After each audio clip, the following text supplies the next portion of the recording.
आ जाए और उनके ऊपर कोई हो वो भी आ जाए, मोदी जी के पिताजी भी आना चाहे तो आ सकते हैं। तो सुना आपने, चेहरा तो पहचान ही गए होंगे, और अगर ना भी पहचाने तो हम बता देते हैं। ये है महाश्वेय अरुण यादव, मध्य प्रदेश कांग्रेस के पूर्व प्रदेश अध्यक्ष और पूर्व केंद्रीय मंत्री। लेकिन जुबान बिल्कुल हल्की हल्की इसलिए कि देश के प्रधानमंत्री पर ऐसी अभद्र भाषा को शायद ही सभ्य समाज का कोई भी आदमी सह सके। प्रधानमंत्री नरेंद्र मोदी, गृह मंत्री अमित शाह, बीजेपी के राष्ट्रीय अध्यक्ष जेपी नड्डा इसी महीने मध्य प्रदेश के दौरे पर आ रहे हैं। इस पर प्रतिक्रिया देते हुए वो सीधे प्रधानमंत्री मोदी के पिताजी तक ही पहुंच गए। मोदी जी आ जाए और उनके ऊपर कोई हो वो भी आ जाए, नड्डा जी आ ही रहे हैं, चल ही रहा है, मोदी जी के पिताजी भी आना चाहे तो आ सकते हैं। लेकिन मध्य प्रदेश में कांग्रेस की बदलाव की बयार है जो स्पष्ट हमें नजर आती है। अब स्वाभाविक है कि बीजेपी को ये भाषा बहुत बुरी लगी है और वो इसे कांग्रेस का कल्चर बता रही है। पूर्व प्रदेश अध्यक्ष श्रीमान अरुण यादव जी ने जिस प्रकार फिर एक बार अपनी कांग्रेस की परंपरा के अनुसार प्रधानमंत्री माननीय नरेंद्र मोदी जी के पिताजी के बारे में अभद्र टिप्पणी की है, उससे पता चलता है कि कांग्रेस के पास में न मुद्दे बचे हैं, न तथ्य और तर्क बचे हैं राजनीति करने के लिए, विपक्ष की भूमिका निभाने के लिए। ये विकृत, हताश और कुंठित मानसिकता को लगातार सिद्ध कर रहे हैं और ये तय हो चुका है कि कांग्रेस जिस पराजित मानसिकता में है, उस पराजित मानसिकता में गालियों का व्यवहार करना चाह रही है। बीजेपी के आरोपों को पूरी तरह नकारा भी नहीं जा सकता। पता नहीं प्रधानमंत्री मोदी के नाम से कांग्रेस को कैसा फोबिया हो गया है कि उनका नाम सामने आते ही कांग्रेस के नेता शब्दों की मर्यादा ही लांघ जाते हैं। मणिशंकर अय्यर, राहुल गांधी, मल्लिकार्जुन खड़गे, पवन खेड़ा, राजा पटेरिया, पता नहीं कितने ही ऐसे नेता हैं जो उटपटांग बयान दे चुके हैं। मुझको लगता है कि ये आदमी बहुत नीच किस्म का आदमी है। सब चोरों के नाम मोदी मोदी मोदी कैसे हैं? नीरव मोदी, ललित मोदी, नरेंद्र मोदी, और अभी थोड़ा ढूंढेंगे तो और बहुत सारे मोदी निकलेंगे। हम कह रहे हैं संसद में आप चर्चा से क्यों भागते हो? हम कह रहे हैं जेपीसी की मांग से आप क्यों डरते हो? जब नरसिम्हा राव जी जेपीसी बना सकते थे, जब अटल बिहारी वाजपेयी जी जेपीसी बैठा सकते थे, तो नरेंद्र दामोदर दास मोदी को क्या प्रॉब्लम? नाम भले दामोदर दास है, काम गौतम दास का। ಮೋದಿ ಅಂದ್ರೆ ಈ ವಿಷದ ಹಾವಿದ್ದಂಗೆ. ನೀವಂದ್ರೆ ಇದು ವಿಷ ಆದ ಇಲ್ಲ ನೋಡೋಣ, ಸ್ವಲ್ಪ ನೆಕ್ ನೋಡೋಣ, ನೆಕ್ಕಕ್ಕೆ ಹೋಗಿರಿ, ನೆಕ್ಕರು ಸತ್ತ। संविधान यदि बचाना है तो मोदी की हत्या करने के लिए तत्पर हो। इनमें राहुल गांधी की तो सदस्यता ही चली गई, तो वहीं राजा पटेरिया को जेल की हवा खानी पड़ी है। अरुण यादव की इस टिप्पणी के बाद बीजेपी एक बार फिर आक्रामक है, तो वहीं कांग्रेस नेहरू, इंदिरा और राजीव गांधी के अपमान की याद दिलाकर भाजपा को मर्यादा का पाठ न पढ़ाने की नसीहत दे रही है। कांग्रेस के पूर्व अध्यक्ष अरुण यादव के द्वारा माननीय प्रधानमंत्री जी के स्वर्गीय पिताजी के लिए इस प्रकार के फूहड़ शब्दों का उपयोग करना ये अत्यंत दुर्भाग्यजनक है। ये मात्र मोदी जी का अपमान नहीं, देश की 140 करोड़ जनता का अपमान है। आज आपने इन शब्दों का जो उपयोग किया है, ये आपके नेता राहुल गांधी जी ने शायद आपको ये संस्कार दिए होंगे, और इस प्रकार की भाषा से ये सिद्ध होता है कि कांग्रेस का चरित्र क्या है। संस्कार विहीन पार्टी है कांग्रेस। अरुण भाई, आज आपके पिताजी की आत्मा आदरणीय सुभाष यादव जी की जार जार हो गई है। मुझे लगता है उन्होंने संस्कार देने में कोई कमी रख दी आपको। सुभाष यादव जी के पुत्र की भाषा ऐसी नहीं हो सकती। ये इटली के वंशज की सरपरस्ती वाली भाषा है। ये भाषा वही भाषा है जो संस्कार विहीन लोग बोलते हैं। ये भारत देश है, यहाँ तो स्वर्गीय जब हो जाते हैं, और हमारे यहाँ तो पितरों को पानी देने तक का संस्कारों में बताया गया है। इसमें कोई संदेह नहीं कि 2014 के बाद से ही बीजेपी प्रधानमंत्री मोदी के नाम और काम पर चुनाव लड़ती आई है। लोकसभा चुनाव तो मोदी के नाम और काम पर ही हो रहे हैं, तो वहीं राज्यों के चुनाव में भी बीजेपी इस पर फोकस कर रही है। इसे डबल इंजन के फॉर्मूले का नाम दिया जा रहा है, तो वहीं कांग्रेस भी सीधे प्रधानमंत्री मोदी को ही टारगेट कर रही है। लेकिन प्रधानमंत्री मोदी को टारगेट करते करते कांग्रेस नेता इतने आक्रामक हो जाते हैं कि शब्दों की लक्ष्मण रेखा ही पार कर जाते हैं। अब देखने वाली बात ये होगी कि मध्य प्रदेश की जनता इसे किस रूप में देखती है। Bureau report, IND24।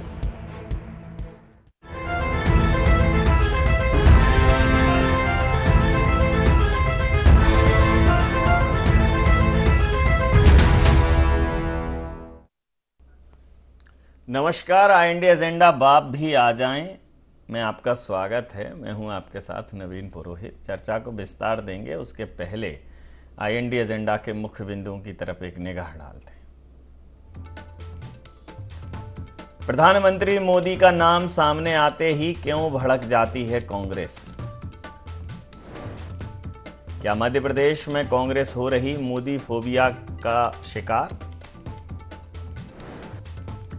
राजा पटेरिया के बाद अरुण यादव पर क्या एक्शन लेगी सरकार?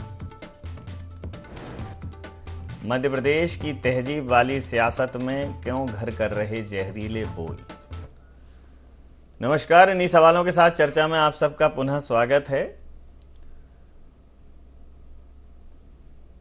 कहा जाता है कि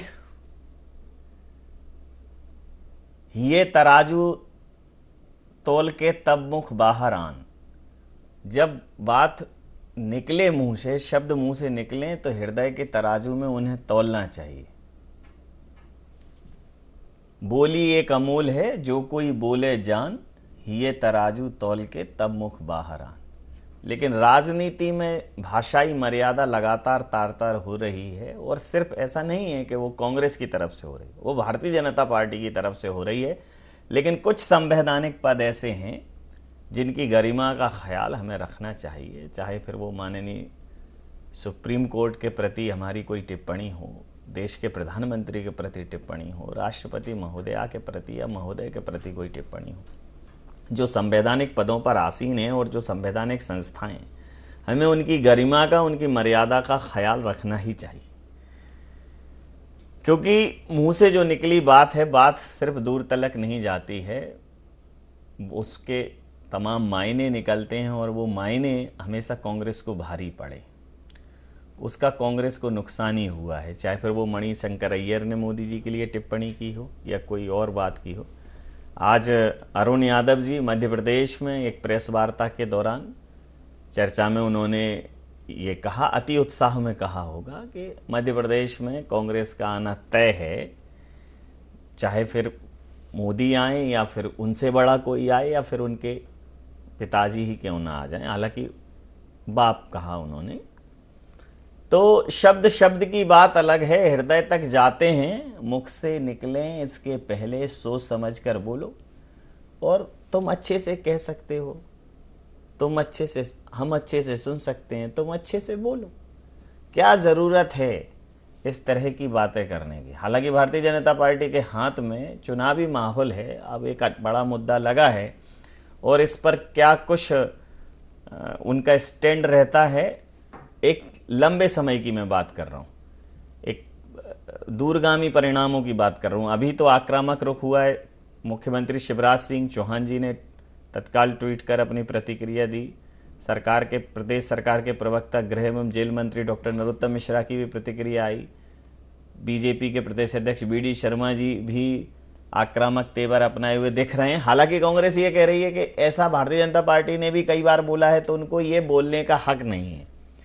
तो अगर उन्होंने गलत किया है तो क्या आपको गलत करने का लाइसेंस मिल जाता है? फिर क्या फ़र्क रहेगा? अगर यह तर्क रहेगा तो सवाल ये है कि फिर क्या फ़र्क रहेगा? आज उसी फ़र्क का विश्लेषण करेंगे। हमारे साथ चर्चा में शामिल हैं पंकज चतुर्वेदी जी, प्रवक्ता हैं मध्य प्रदेश भारतीय जनता पार्टी के, साथ में मोटिवेशनल स्पीकर भी हैं। संतोष सिंह गौतम साहब, उपाध्यक्ष मीडिया विभाग कांग्रेस के। रविंद्र जैन जी, वरिष्ठ पत्रकार, हमारे साथ हैं। आप समस्त महानुभावों का बहुत बहुत स्वागत। सीधा सवाल, संतोष सिंह जी, जो टिप्पणी है उस पर ही आपकी टिप्पणी चाहूंगा। जी देखिए, मैं एक बात बिल्कुल कहना चाहता हूं कि अरुण यादव जी को कोई अधिकार नहीं है इस प्रकार की बात करने का। इस प्रकार का एकाधिकार भारतीय जनता पार्टी के हाथ में सुरक्षित है। प्रधानमंत्री मोदी जी और उनकी पार्टी ने इसका पेटेंट करा रखा है। अगर किसी का अपमान कर सकते हैं, किसी के बारे में अपमानजनक विचार व्यक्त कर सकते हैं, तो ये जो अधिकार है ये केवल भारतीय जनता पार्टी, RSS, बजरंग दल के नेताओं को है। प्रधानमंत्री सहित पूरी भारतीय जनता पार्टी इस बात को लेकर पूरी तरह से जिसको कहते हैं कि आश्वस्त है कि हम किसी को अधिकार नहीं देंगे मांगेंगे, हम ये अधिकार अपने पास रखेंगे। चाहे 50 करोड़ की गर्लफ्रेंड बोलने वाला मामला हो, चाहे कांग्रेस की विधवा बोलने वाला मामला हो, जर्सी गाय बोलने वाला मामला हो, चाहे राहुल गांधी जी के प्रति अपमानजनक टिप्पणियां करने का मामला हो, ये सारे एकाधिकार भारतीय जनता पार्टी के सुरक्षित हैं। ऐसे में अरुण यादव जी ने उनके एकाधिकार का उल्लंघन किया है और कुछ कांग्रेस नेता भी समय समय पर करते हैं। मैं उन नेताओं से आग्रह करूंगा कि भारतीय जनता पार्टी के पेटेंट में अपनी दखलंदाजी न करें। ये पेटेंट हो गया, लेकिन मैं एक व्यक्ति के तौर पर मैंने आपसे कहा था कि अगर आपका ये तर्क है, अगर यही आपका तर्क है, तो उनमें और आप में क्या फर्क है? फिर तो गॉडसे के लिए, गॉडसे और गांधी में जो फर्क है वो रहेगा ना। फिर गांधी जी भी पिस्टल, गॉडसे में कुछ नहीं, 2 लाठी ठोक देते तो हो जाता काम। फिर नवीन जी, मेरी बात का वही मतलब है जो मैं कह रहा हूं। मैं इस बात की आलोचना कर रहा हूं कि कांग्रेस के नेताओं को यह नहीं कहना चाहिए, यह भारतीय जनता पार्टी का एकाधिकार है, दिल से कह रहा हूं। तो इसलिए मैं तो कह रहा हूं कि नहीं कहना चाहिए और कांग्रेस नहीं कहेगी, और जो कहेंगे उनकी हम आलोचना करेंगे। यह केवल भारतीय जनता पार्टी का पेटेंट है। प्रधानमंत्री ने कहा कि मुझे 91 गालियां दी, तो 91 गालियों की बात कर्नाटक खारिज कर चुका है, वहां उनको 91 सीटें भी नहीं आई। प्रधानमंत्री जी ने इतना लंबा रोड शो किया, इतने दिनों तक पड़े रहे, पूरे समय में चुनावी मोड में रहते हैं। 2 करोड़ रोजगार का वादा किया था, नहीं दिया। 15 लाख रुपए लोगों के खाते में आने की बात की थी, नहीं आए। किसानों की आय दुगुनी करने की बात कही थी, नहीं आए। और लोगों को हर व्यक्ति को मकान देने का वादा किया था, नहीं आया। वो हर समय चुनावी मोड में रहते हैं। तो मैं कह रहा हूं कि प्रधानमंत्री की बात को खारिज कर दिया है कर्नाटक की जनता ने। तो ऐसे में 91 गालियों की बात अब नहीं चलने वाली। मोदी जी का यह एजेंडा पुराना हो चुका है। तो क्या बाकी फिर आगे आप कंटिन्यू रखेंगे 92, 93, 94? नहीं, बिल्कुल नहीं। अच्छा। बिल्कुल नहीं। मैं तो ये कह रहा हूं कि कांग्रेस के नेताओं को कोई नैतिक अधिकार नहीं है कि भारतीय जनता पार्टी के अधिकार क्षेत्र में जाएं। ये उनका अधिकार क्षेत्र है। गिरिराज किशोर हो, प्रज्ञा ठाकुर हो, जितने भी नेता हैं, चाहे आज प्रधानमंत्री ब्रजभूषण सिंह के पीछे ठाल, देखिए प्रज्ञा ठाकुर हो, तो प्रज्ञा ठाकुर ने जब भी बदजुबानी की है, कोई प्रज्ञा ठाकुर की आरती नहीं उतार रहा। प्रज्ञा ठाकुर ने जितनी बार भी बदजुबानी की है, प्रज्ञा ठाकुर की बात का कोई समर्थन नहीं कर रहा है। वो गेरुआ वस्त्र पहनने के बाद कोई गालियां देगा तब तो और निंदनीय है। संत की भाषा तो वैसे भी ऐसी नहीं होनी चाहिए, और राजनेता की भी नहीं होनी चाहिए, और मैं कह रहा हूं मीडिया की भी नहीं होनी चाहिए।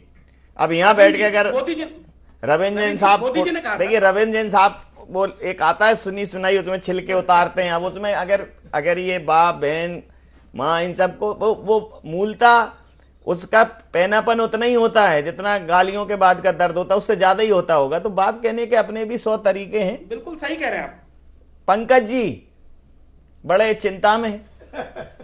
नहीं सर, मैं चिंता में नहीं हूं। मैं सिर्फ ये सोच रहा हूं कि किस स्तर पे कांग्रेस पार्टी आ गई। जिनका एक नेता देश विदेश में गाने गा रहे हैं कि मोहब्बत की दुकान, शायद यही उनके संस्कार हैं। आपकी स्क्रीन पर आपने दिखाया कि प्रधानमंत्री ने कहा कि नीच है, कि प्रियंका गांधी जी कहती है नीच जाति का है, कोई मौत का सौदागर कहता है, कोई रावण कहता है, पटेल जी आए तो उन्हें कहा हत्या कर देना चाहिए। ये देश के प्रधानमंत्री की टिप्पणी है। नवीन जी, ये जिन विषयों का उल्लेख कर रहे हैं, यदि कोई राजनीतिक कार्यकर्ता है, जैसे फिरोज जी के परिवार की बात करें तो फिरोज जी के ससुर साहब नेहरू जी राजनीति में थे, फिरोज जी की पत्नी इंदिरा जी प्रधानमंत्री थी, फिरोज जी के पुत्र राजीव जी खुद फिरोज जी, फिर फिरोज जी के पोते राहुल जी, प्रियंका जी, और अब बाकी जो भी लोग राजनीति में। तो ये सब नवीन जी राजनीतिक क्षेत्र में है, और राजनीतिक क्षेत्र में सकारात्मक राजनीतिक आलोचनाएं होती हैं, और प्रधानमंत्री जी की आलोचना करते किसी को आपत्ति है क्या? ढेर सारे विषय पर करते हैं काम है कांग्रेस का आलोचना करना। राष्ट्रीय स्तर पर इनका काम यही बचा है, आलोचना करना। अच्छा करो तो ही बुरा बोलेंगे, तो ये काम है, तो इसको बीजेपी बुरा नहीं मानती। लेकिन भारत के प्रधानमंत्री बीजेपी के नेता छोड़ दीजिए, भारत के प्रधानमंत्री के ऊपर टिप्पणी करते तो समझ आता, जैसे राहुल गांधी जी विदेशों में जाके कर रहे हैं। और यदि देश भारत के प्रधानमंत्री के पूज्य पिताजी जिनका निधन 3 दशक पहले हो गया, उनका आज इस विषय में क्या लेना देना सर? मध्य प्रदेश के चुनाव से कांग्रेस गई, कांग्रेस चली जाएगी, कांग्रेस का क्या होगा, उससे नरेंद्र मोदी जी के स्वर्गीय पिताजी का क्या लेना देना? आप नरेंद्र मोदी जी की बात करो, भारतीय जनता पार्टी की बात करो, नरेंद्र मोदी जी को आपने गाली बकी। हमारे मित्र कह रहे हैं कि गालियां 91 बकी, स्वीकार कर रहे हैं ये 91 गालियां बकी है इन्होंने, सीटों में तुलना करी। मतलब आप एक विधानसभा का चुनाव जीत गए तो आपकी 91 गालियां साफ। ये सर वो भूल गए कि शिशुपाल जी की और भगवान श्री कृष्ण की कहानी, कि 99 का जनता का चक्र, वहां भगवान श्री कृष्ण का सुदर्शन चक्र चला था ना, या तो जनता का चक्र चलेगा। ऐसा स्तर सर, यही संस्कार है सर राहुल गांधी के और प्रियंका जी की, यही फिरोज भाई के कुटुंब के संस्कार है। जो अरुण यादव जी बता रहे हैं। आज अध्यक्ष जी वीडी ने ठीक कहा कि हम तो आदरणीय सुभाष यादव जी का सम्मान करते हैं सर। अभी इसी राजधानी भोपाल में अर्जुन सिंह जी की प्रतिमा का अनावरण करवाया शिवराज सिंह चौहान जी ने मुख्यमंत्री के रूप में। अर्जुन सिंह जी बीजेपी के नेता हैं सर, कांग्रेस पार्टी के नेता सर। पूरे जीवन उन्होंने राजनीतिक रूप से कांग्रेस पार्टी के लिए काम किया, बीजेपी का विरोध किया, पर उनकी प्रतिमा का अनावरण हुआ। तो ये सोच है भारतीय जनता पार्टी की। ये इनके प्रधानमंत्री जो कांग्रेस के मनमोहन सिंह जी थे, भारत के प्रधानमंत्री थे, उनको अंडर अचीवर कहा। मुख्यमंत्री शिवराज जी विदेश दौरे पर उनसे अमेरिका में कहा कि इंडिया के प्राइम मिनिस्टर अंडर अचीवर का नहीं, भारत के प्रधानमंत्री अंडर अचीवर हो ही नहीं सकता। हमारे झगड़े भारत में राजनीतिक झगड़े, पर वो भारत के प्रधानमंत्री है। तो भारत के, जैसा आपने कहा नवीन जी, आपका नेता राष्ट्रपति को राष्ट्रपति कहता है। खड़गे जी क्या बोल रहे थे, पटेल जी सबके आपने सुनाई, वो हमारे मित्र को शायद दिखाई सुनाई नहीं दिया। कांग्रेस का क्या दृष्टि दोष है, ये सिलेक्टिव चॉइस है इनकी, ये वही बात करेंगे जो इनको करना है। कितनी निर्लजता के साथ कांग्रेस पार्टी ने अरुण यादव जी के इस बयान का डिफेंड किया। मैं तो उम्मीद कर रहा था कि आज कांग्रेस के लोग आएंगे, कहेंगे हम क्षमा याचना करते हैं, माफी चाहते हैं, सही गलत जो भी रहा, अरुण जी को ऐसा नहीं बोलना चाहिए था। पर क्षमा याचना बजाय प्रतिक्रिया ले लेता हूं सर, ताकत के साथ खड़े हैं, प्रतिक्रिया ले लेता हूं। रविंद्र शर्म करना चाहिए। रविंद्र जैन साहब से प्रतिक्रिया ले लेता हूं आप दोनों लोगों की बात पर। सर, जिस प्रकार से हो सकता है कि जो संतोष गौतम जी ने कहा है कि ये उनका पेटेंट है या भारतीय जनता पार्टी का तरीका है, लेकिन जब आप अपने आप को मोहब्बत की दुकान का पैरोकार बताते हैं, तो अगर आप कहते हैं कि भारतीय जनता पार्टी तपती हुई जमी है, तो फिर आपको जलधार बांटना है। देखिए नवीन जी, आज पहली बार ऐसा हुआ है जब इस मुद्दे पर कांग्रेस के प्रवक्ता ने स्वयं आकर अपने नेता के बयान की आलोचना की है। मैं स्वागत करता हूं संतोष जी का, जिन्होंने साफ साफ कहा है कि हम उस बयान की आलोचना करते हैं। प्रतिक्रिया मेरी यह है कि ये जो बयान है, मुझे लगता है कुछ बोलना चाहते थे, कुछ निकल गया, लेकिन बाद में उनको जो सुधारना चाहिए नहीं सुधारा। अरुण यादव जी को मैं लंबे समय से जानता हूं, काफ़ी मतलब बहुत मिलनसार नेता हैं और उन्हें इस तरह के शब्दों का उपयोग नहीं करना चाहिए। सुभाष यादव जी की परंपरा को आगे बढ़ाना है। सुभाष यादव जी ने कभी राजनीति में इस तरह के शब्दों का उपयोग नहीं किया है, और यदि गलती हो गई है तो बड़ा दिल रखना चाहिए और उन्हें इसके लिए क्षमा याचना करना चाहिए। मेरा उनको ये सुझाव है। लेकिन साथ में मैं एक चीज और कहना चाहता हूं कि तमाम सारे नेताओं के खिलाफ तमाम सारे बयान आते हैं, लेकिन नवीन जी जैसे ही मोदी जी का नाम आता है, भारतीय जनता पार्टी में तिलमिलाहट बहुत तेज फैलती है। आज का मैं बात बता रहा हूं कि आज ही राष्ट्रीय स्वयंसेवक संघ का अखबार पांचजन्य मार्केट में आया है, उसमें शिवराज जी को बड़े बड़े हेडिंग में स्वराज लिखा गया है। किसी भी भारतीय जनता पार्टी के नेता ने शिवराज जी के पक्ष में क्यों नहीं बयान दिया, क्यों नहीं बोले? कि क्योंकि इसलिए कि वो राष्ट्रीय स्वयंसेवक संघ के खिलाफ नहीं बोल सकते हैं। तो आप कितनी सुविधा देख रहे हो। एक और यदि अरुण यादव जी का बयान मोदी जी को लेके, और उसमें भी असंसदीय नहीं है, गाली नहीं है, गलत बोला है, मैं स्वीकार कर रहा हूं। उन्होंने यही कहा है कि उनके पिताजी भी आ जाए, अब नड्डा जी आ रहे हैं, अमित शाह जी आ रहे हैं, मोदी जी आ रहे हैं, उनके पिताजी भी आ जाए। गलत बोला, नहीं बोलना चाहिए, उन्हें माफी मांगना चाहिए। मैं उन्हें सुझाव दूंगा अरुण यादव जी को कि खेद व्यक्त करना चाहिए। लेकिन ये जो राजनीति मध्य प्रदेश की जहरीली होती जा रही है, इस पर सर्वदलीय बैठक बुलाना चाहिए।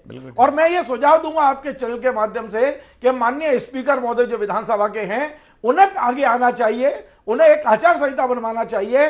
स्पीकर और जो मध्य प्रदेश में जो मुख्य चुनाव आयुक्त पदाधिकारी हैं, इन तमाम सारे लोगों को, सभी दलों के नेताओं को बिठा के एक आचार संहिता बनवाना चाहिए।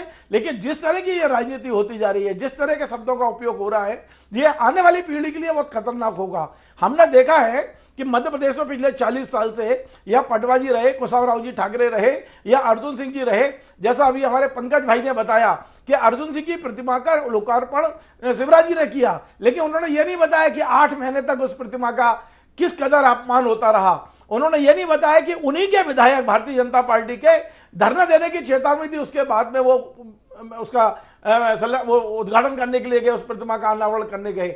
ये जो राजनीति हो रही है, धीरे धीरे हम जो व्यक्तिगत राजनीति में जा रहे हैं, इससे हमें बचना पड़ेगा। और मध्य प्रदेश की जो एक परंपरा रही है राजनीति की, एक सद्भाव की परंपरा रही है, ये लोग विधानसभा में बैठ के एक दूसरे के कपड़े उतारते थे और शाम को बैठ के भोजन भी करते थे। ये मैं खुद देखा है, मैं पिछले 35 साल से यहाँ हूँ। इस चीजों के लिए यदि वास्तव में हम यदि इसको सुधारना चाहते हैं, तो चुनाव आयुक्त, मध्य प्रदेश के स्पीकर और सभी दलों के नेताओं को बैठना होगा विधानसभा में, और एक खुद के लिए एक आचार संहिता बनाना बहुत जरूरी है, और यह समय भी आ गया है। जी, बिल्कुल ठीक कहा आपने। पंकज जी, निश्चित रूप से भाषाई मर्यादा बनी रहे, अन्यथा हम अपने आगे आने वाली पीढ़ियों को, मुझे लगता है कि अटल जी के बाद या इंदिरा जी, अटल जी, नेहरू जी, फिर उसके बाद हम उदाहरण के तौर पर तो राजनेताओं को शायद ही प्रस्तुत कर पाए। नवीन जी, मैं आपकी बात से पूर्णतः सहमत हूँ जी, और मैं राजनीति में नहीं, जीवन में भाषा और भाषा दोनों की मर्यादा का पक्षधर हूँ जी। जो आपने संस्कार की बात करी, और ऐसा मैं मानता हूँ व्यक्तिगत तौर पर, संस्थागत तौर पर, दोनों प्रकार से कि राजनेताओं को विशेष मर्यादा की आवश्यकता है, क्योंकि वो बाय डिफॉल्ट सोशल आइकॉन है। वो लोग उनको अपना हीरो मानते हैं, लीडर मानते हैं, नेता मानते हैं, और बहुत सारे कार्यकर्ताओं का अनुसरण करते हैं। मेरा सिर्फ इस तरह से आग्रह सारे विषय में यह है कि आप प्रधानमंत्री जी पर हमला कर सकते हैं, वो स्वीकार है क्योंकि वो राजनीति में, पर प्रधानमंत्री के स्वर्गीय पिताजी जिनको 3 दशक हो गए सर दिवंगत, तो उनका क्या लेना देना सर? ये जिन विषयों की उल्लेख कांग्रेस के मित्र करते हैं सर, तो मैंने इसलिए कहा कि फिरोज भाई का पूरा परिवार, उनके ससुर साहब, उनकी धर्मपत्नी, उनके पुत्र पोते सब राजनीति में सर, स्वयं फिरोज जी राजनीति में थे, सांसद थे फूलपुर से।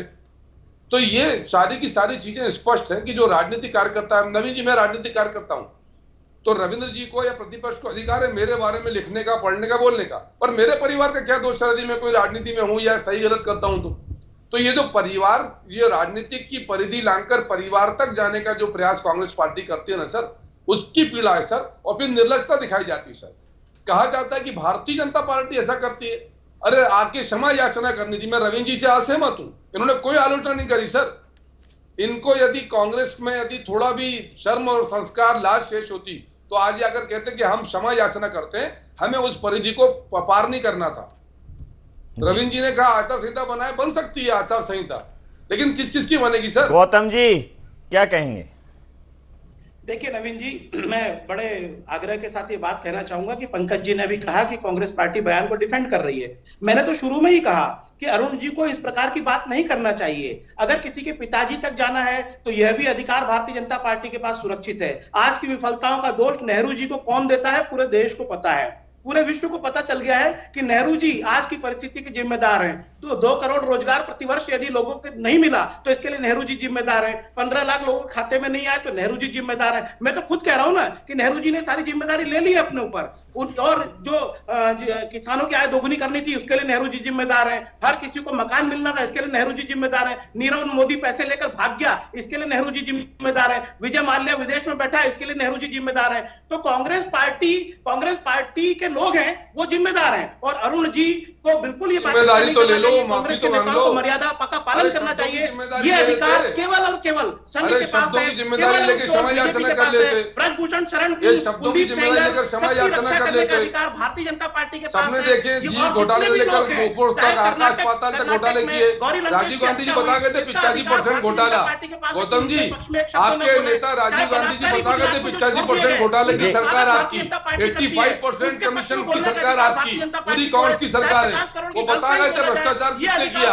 जीप घोटाला नेहरू जी का जमाने का है, चीन को जमीन किसने दी, ये नेहरू जी की जिम्मेदारी नहीं है भाई साहब। नेहरू जी की जिम्मेदारी थी, 62 का नहीं थी। जीप घोटाला नेहरू जी का था कि नहीं था? आकाश पाताल जमीन घोटाला किया कि नहीं किया पिछली सरकार ने? चीन को जमीन किसने दी, इसका उत्तर दीजिए ना भाई। मैं तो कह रहा हूँ शब्दों की जिम्मेदारी लो, ये तो मैंने आप दोनों लोगों को कर दिया कि भाई आप दोनों लोग बोल लो पहले। शब्दों का दायित्व लो, जिम्मेदारी लो, क्षमा याचना करो। क्यों बुरा लगता है नेहरू जी की आलोचना? आप अरे सुन लीजिए पंकज जी सुन तो लीजिए जी, बोलिए। जी बोलिए पंकज जी, इस तरह से मैं आपके बीच में नहीं बोला था, प्लीज। हाँ, आप बड़े भाई हो लेकिन थोड़ा शांत रहिए।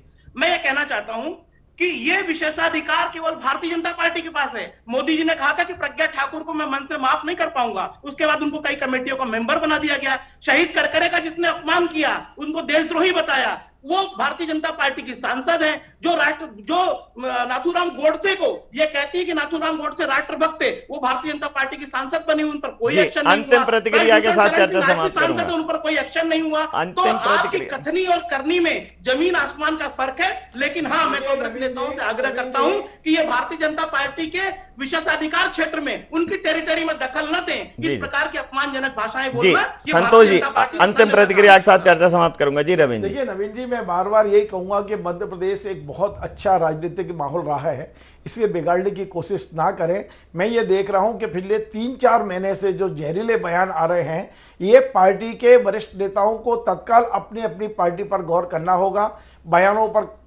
पर कंट्रोल करना होगा। और जो अरुण यादव जी ने कहा है, मैं फिर से अरुण यादव जी को आपके चैनल के माध्यम से निवेदन करूंगा कि वो बहुत बड़े दिल के आदमी हैं, वो अपने पिता को ध्यान में रखते हुए अपने इस बयान के लिए क्षमा याचना करें। मैं यही कहना चाहूंगा। बहुत ही अच्छी सलाह है, हो सकता है उन तक पहुंचे और वो इस बात को यादव जी को याद करते हुए क्षमा मांगना चाहिए। जी जी, समय सीमा के चलते मैं ये चर्चा यहाँ समाप्त करूंगा। आप समस्त महानुभावों का बहुत बहुत धन्यवाद, बहुत बहुत आभार। तो वर्तमान की राजनीतिक जो आस्थाएं हैं, वर्तमान की जो राजनीतिक परिस्थितियां हैं, वो मर्यादाएं चाहती ही नहीं हैं। शब्द बिल्कुल खिलौनों की तरह हो गए हैं, कैसे भी इस्तेमाल कर रही हैं। तो बर्ताव अपने पन की हद से निकल रहे हैं, कुछ शब्द अमर्यादित मुंह में उछल रहे हैं और वो उछल के बाहर भी आ जाते हैं, और जब आते हैं तो हंगामा मचता है। अब हंगामा बरपा है क्योंकि थोड़ा सा कुछ कहा है, लेकिन ये थोड़ा ऐसा वाला थोड़ा नहीं है जिसकी ज़रूरत हो। ये भले ही थोड़ा हो, लेकिन इसमें थोड़े की भी ज़रूरत नहीं है, इसको बंद कीजिए। भाषाई समृद्ध बने हमारे राजनेता, उनका जो भाषाई स्तर है वो उत्कृष्ट स्तर का हो, किसी भी चीज़ का वाजिब जवाब हो, बेहतर है। क्योंकि अगर यह स्तरहीनता आदत में आ गई तो राजनीति में, वैसे भी अब राजनीति को लोग ये कहने लगे कि हर बात में राजनीति मत करो, फिर राजनीति नकारात्मकता का केंद्र बिंदु बन जाएगी, उसका जीता जागता उदाहरण बन जाएगी। IND एजेंडा में इतना ही। आप बने रहिए IND 24 के साथ और देखते रहिए IND 24। नमस्कार।